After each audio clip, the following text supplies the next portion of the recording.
नमस्कार and welcome you all to world affairs. मैं हूं प्रशांत धवन। नाउ यहाँ पे आप लोग बिल्कुल ठीक पढ़ रहे हैं। इनसेन वीडियोस, ऐसी वीडियोस सामने आई हैं कि विश्वास करना मुश्किल हो जाता है। यूएसए एक बहुत ही इंपॉर्टेंट मिलिट्री बेस जो टर्की में इस्तेमाल कर रहा था, उस पर प्रोटेस्टर्स ने, आम इंसानों ने एक बड़ा अटैक करने की कोशिश करी। और इशू क्या है?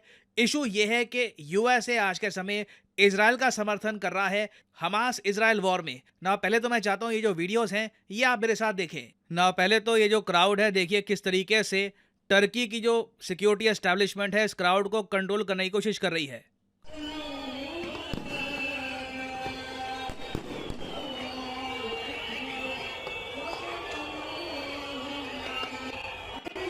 और जैसे कि आप देख पा रहे हैं, ज़्यादातर जो भी ये बैरिकेड हैं, रुकावटें हैं, ये फेल कर रही हैं। क्राउड लगातार उस तरफ से बहुत सारा क्राउड एंटर कर रहा है। और ये कहाँ पे एंटर कर रहा है? एक ऐसे मिलिट्री बेस में जहां पर यूएसए न्यूक्लियर वेपन्स रखता है। जी हाँ। और इसीलिए वाटर कैनन्स और वेरियस तरीके से इस क्राउड को रोकने की कोशिश की जा रही है। यहाँ पे आप देख पाओगे।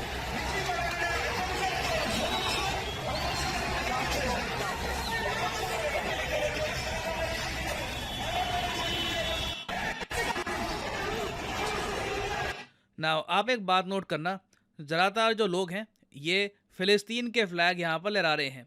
ये लोग एक्चुअली क्या कर रहे हैं कि जो यूएसए का एक बहुत ही इंपॉर्टेंट मिलिट्री बेस है टर्की में, जी हाँ, टर्की में, जिसका नाम है Incirlik military base, Incirlik military air base. बहुत ही फेमस एयर बेस है यूएसए का टर्की में। यहाँ पर ये लोग अपने फाइटर जेट्स, उसके अलावा न्यूक्लियर वेपन, जैसे मैंने आपको बताया, ये सब रखते हैं। अगर आप यहाँ पे पूछ रहे हैं वेट वेट, टर्की में यूएसए के हथियार, ये कैसे पॉसिबल है? पॉसिबल इसलिए है क्योंकि टर्की एक नेटो कंट्री है। यूएसए की मिलिट्री आपको कई नेटो कंट्रीज में मिलेगी, चाहे वो यूरोपियाई देश हो या फिर इस केस में टर्की हो। तो ये जो एयरबेस है ना, अचानक से बहुत सारा यहाँ पे क्राउड आ जाता है और कैसे भी करके टर्की की पुलिस इस क्राउड को थोड़ा बहुत पीछे धकेलने की कोशिश करती है, मगर ये लोग इस एयरबेस में एंटर कर ही जाते हैं।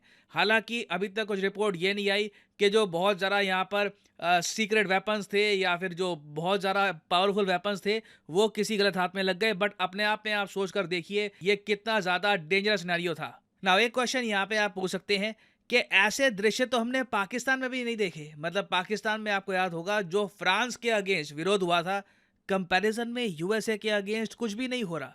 I mean nothing is happening. ना कुछ यूएसए की कॉन्सुलेट पे कोई मार्च करके गया है, तो टर्की में यह सब क्यों हो रहा है? देखिए समझाता हूँ आपको।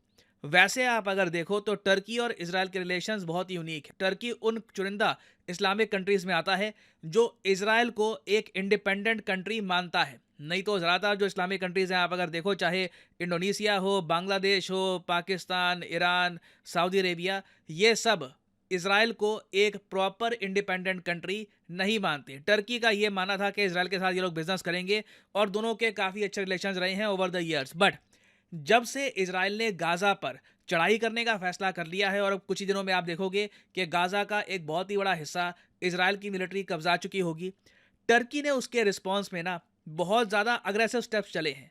पहले तो देखो, एर्दोवान ने ये स्टेटमेंट दे दी थी कि इसराइल के अगेंस्ट कल को अगर कुछ बड़ा एक्शन लेना हो तो टर्की भी तैयार है। और इसराइल ने उसके रिस्पॉन्स में क्या किया?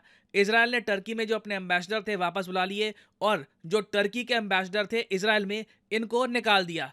आज के समय दोनों कंट्रीज के एम्बेसडर्स भी नहीं हैं एक दूसरे के देश में। और इसराइल देखिए यहाँ पर नहीं रुका। मैंने आज से कुछ दिन पहले, 8 दिन पहले, ये वीडियो करी थी अपलोड, जहाँ पे मैंने आपको बताया था कि टर्की और इसराइल के डिप्लोमेटिक रिलेशंस बुरी तरीके से इंपैक्ट हुए हैं because of the Gaza war. Israel ने यह तक कह दिया था कि एर्दोआन जो टर्की के प्रेसिडेंट हैं ये एक सांप की तरह है, और बहुत ज़्यादा कड़े शब्दों में इन्होंने टर्की की आलोचना करी थी। यहाँ पे आप देख पाओगे ये शब्द थे इसराइल के एट द यूनाइटेड नेशंस। ऐसा नहीं है कि इनके किसी मिनिस्टर ने किसी रैली में ये बात बोल दी। इसराइल यूनाइटेड नेशंस में खड़ा हुआ और वहाँ पे टर्की की तरफ देखकर इन्होंने ये कहा कि एक सांप हमेशा सांप ही रहेगा। और इस स्टेटमेंट के बाद तो मैं आपको बता दूं, टर्की जेन्युइनली इस बात को कंसिडर कर रहा है कि क्यों ना ये diplomatic relations all together Israel के साथ डिस्ट्रॉय कर दें। और उसके बाद हम ये भी देख रहे हैं कि यूएसए की जो मिलिट्री है जो डिप्लॉयड है इन टर्की, ये भी प्रेशर में आ रही है। जो प्रोटेस्टर्स हैं, मैं एज्यूम करूंगा इनमें से बहुत सारे लोग एर्दोआन के सपोर्टर्स हैं, इन्हें ज़्यादा रिस्ट्रिक्शन से नहीं रोका जा रहा। नहीं तो मैं आपको बताऊं, आप खुद सोच कर देखो, एक बार आपको ना जो ये एयर बेस है ये मैप में आपको दिखाता हूँ। अब यहाँ पे आप देख पाओगे ये एशिया का मैप है और ये है हमारा प्यारा भारत। और यहाँ पे आप देख पाओगे टर्की। टर्की की जो राजधानी है अंकारा, उससे कई हजारों किलोमीटर दूर आपको यहाँ पर मिलेगा इंसरलिक एयरबेस। ये आप देख पाओगे यहाँ पर। नाउ इंसरलिक एयरबेस ना, वैसे जो मेन एक शहर है अडाना का शहर, यहाँ पे आप देख पाओगे ये प्रॉपर एक अर्बन सिटी है। इससे काफ़ी दूर आपको मिलेगा, बिल्कुल इसके आउटस्कर्ट में आपको मिलेगा। यहाँ पे आप देख पाओगे ये है मैसिव एयरबेस। अब इस एयरबेस के आसपास आप देखोगे खेत वगैरह आपको मिलेंगे, कोई ज़्यादा रिहायशी इलाका नहीं है। टर्की की सरकार ने इंश्योर किया कि यूएसए को जब ये एयरबेस दिया जाएगा तो आसपास कोई लोग ना हो, कल को कोई स्पाइंग या फिर कोई और हादसा ना हो जाए। तो बहुत सारे लोगों को आप यहाँ पर लेकर आओ, वो लोग प्रोटेस्ट करें, इस एयरबेस के थोड़ा बहुत अंदर भी चले जाए। ये पॉसिबल नहीं है जब तक सरकार भी अपना हाथ थोड़ा सा लूज रख ले। तो मेरे हिसाब से देखो यहाँ पर क्या हुआ है। एर्दोवान ने देखा होगा कि हजारों लाखों लोग हैं, ये फिलिस्तीन के समर्थन में यूएसए को थोड़ा सा खड़काना चाहते हैं। यूएसए का जो एयरबेस है टर्की में, इसको थोड़ा सा आप कह लीजिए इंटिमिडेट करना चाहते हैं। तो एर्दोवान ने भी ना थोड़ा हल्का हाथ रखा है और इन लोगों को घुसने दिया। हालांकि लास्ट मोमेंट पर इन्होंने ये इंश्योर किया कि बिल्कुल ये एयरबेस तहस नहस ना हो जाए, लोग बिल्कुल डिस्ट्रॉय ना कर दे सब कुछ। तो लास्ट मोमेंट पर रखिए कुछ रिस्ट्रिक्शंस, बट ओवरऑल आप अगर देखो, मैं नहीं मानता कि टर्की की पुलिस इतनी यूजलेस है कि इतने दूर बने हुए एयरबेस को ये बहुत लंबे डिस्टेंस से ही प्रोटेक्ट ना कर पाए। ये आराम से अगर सड़कें ब्लॉक कर देते तो ये सीन्स देखने को ही ना मिलते। और ये जो दृश्य आपने देखी है ना टर्की में, मेरे हिसाब से बहुत सारे इस्लामिक कंट्रीज में आपको और दिखेंगे। जो यूएसए की काउंसलेट है, जो यूएसए की एम्बेसी है, वहाँ पर हो सकता है कि लोग प्रोटेस्ट करने के लिए पहुँच जाएं।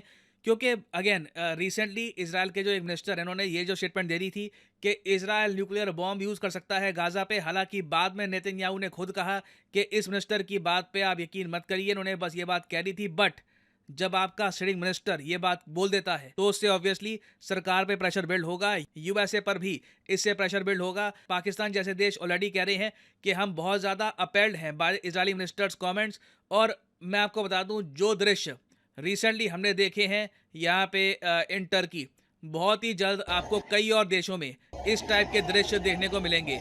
The situation is only going to get worse. The world will feel the impact of this conflict. तो इस टॉपिक से रिलेटेड देखिए बहुत सी डिटेल्स अभी सामने आनी है।